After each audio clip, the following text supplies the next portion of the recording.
My name is Kevin Plunkett, and I'm running for re-election to Bastrop City Council.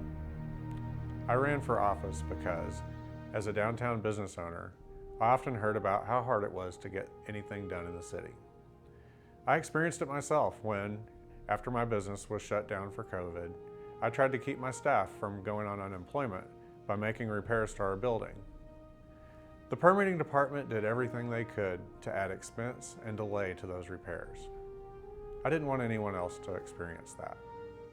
I was already serving on 3 boards, but could not seem to make the kind of impact that I wanted. Finally, I decided the only way to make the kind of change that was needed was to run for council. In just over a year, we've made a great deal of progress. First, we've hired a city manager who's recognized statewide as an expert in development. She has taken the reins and understands that she has the support of council to create a culture of customer service at City Hall. Too often, bureaucrats get the idea that they can shape the city to fit their ideal.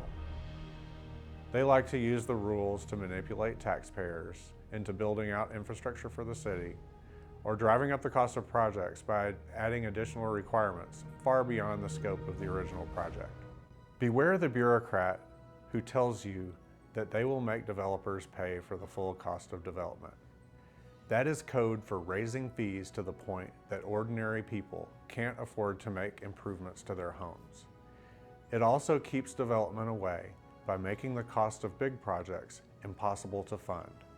When we found the code to be unreasonable, we granted a variance. We reduced the fees charged to those who request an appeal of a decision from a few thousand to a few hundred. We are also making changes to the code when we grant variances so that the next person doesn't have to deal with the same problem. As I said, we've made a great deal of progress, but there is much more to do, and we certainly don't want to go back.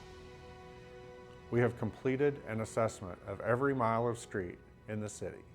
The next step is to develop a process to finally fix the streets which are in such need of repair.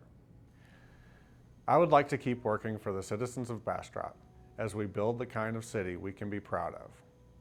With your support, I can continue the job of bringing customer service to City Hall and replace the presumption of no with a culture of yes.